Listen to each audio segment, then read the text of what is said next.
बंगाल में सियासत उबाल पर है। तृणमूल कांग्रेस के एक वरिष्ठ नेता ने अब ये आरोप लगाया है कि केंद्र की सत्तारूढ़ भारतीय जनता पार्टी यानी बीजेपी के पास 2024 के लोकसभा चुनाव से पहले पश्चिम बंगाल में राष्ट्रपति शासन लगाने की योजना है। राज्यसभा सांसद और टीएमसी के राष्ट्रीय प्रवक्ता सुखेंदु शेखर रॉय ने यह दावा किया है कि इस उद्देश्य को प्राप्त करने के लिए बीजेपी ने चौतरफा एक रणनीति तैयार की है।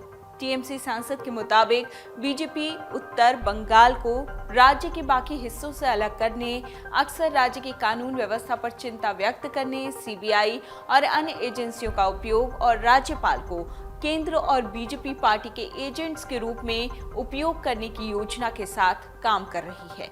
ऐसा जो टीएमसी सांसद हैं उन्होंने ये बात कही है, उनका कहना है।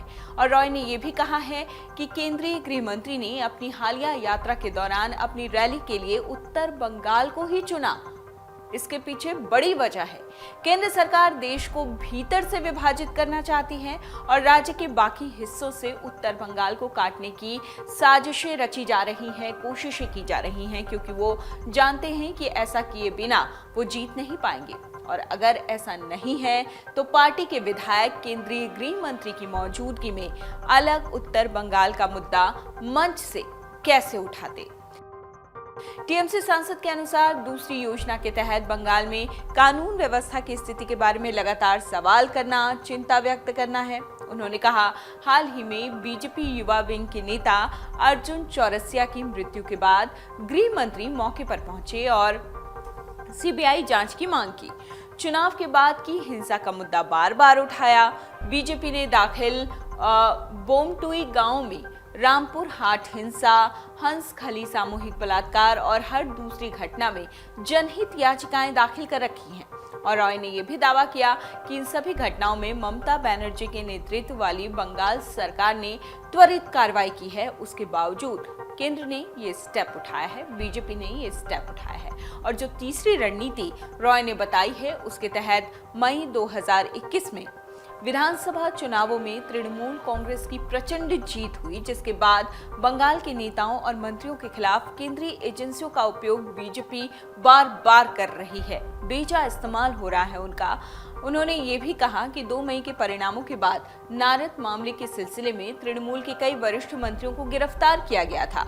वहीं कैमरे पर रिश्वत लेते देखे गए बीजेपी नेता विपक्ष एलओपी शुवेंदु अधिकारी को सीबीआई ने तलब भी नहीं किया।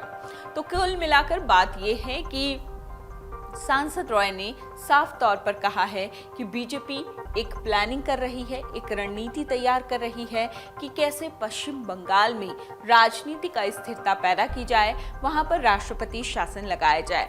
पश्चिम बंगाल दौरे पर गए थे कुछ दिन पहले अमित शाह। उन्होंने उस बीजेपी जो कार्यकर्ता जिसकी हत्या हो गई थी उसके घर गए, उसके घर वालों से मुलाकात की और इस पूरी घटना की निंदा की। बार बार पश्चिम बंगाल में हो रही हिंसा का मुद्दा बीजेपी लगातार उठाती रही है। और सौरव गांगुली से अमित शाह की पश्चिम बंगाल दौरे के दौरान जो बातचीत हुई, उनके घर पर जो डिनर पार्टी हुई जो सौरव गांगुली ने अमित शाह को दिया, बाकी नेताओं का जमावड़ा भी वहां था, इसे लेकर भी कई शक व शुबह जो हैं वो पैदा हो रहे हैं। ऐसे में देखना यह है कि वाकई जो टीएमसी के सांसद कह रहे हैं उस बातों में, उनकी बातों में उन्होंने जो 3 रणनीतियां बताई हैं उसमें कोई दम है या नहीं। क्या वाकई बीजेपी 2024 से पहले पश्चिम बंगाल में राष्ट्रपति शासन लगाने की तैयारी में है और टीएमसी सांसद ने जो 3 रणनीतियां बनाई हैं उन्हीं रणनीतियों पर काम करने की तैयारी हो रही है या उन्हीं रणनीतियों पर काम करना बीजेपी शुरू कर चुकी है? यह आने वाला वक्त बताएगा। Video desk amarujala.com। डाउनलोड करें अमर उजाला ऐप और पाएं खबरें लगातार। अगर आप ये वीडियो YouTube पर देख रहे हैं तो हमारे चैनल को सब्सक्राइब करें और बेल आइकन को दबाना ना भूलें। अगर आप Facebook पर ये वीडियो देख रहे हैं तो हमारे पेज को लाइक करें।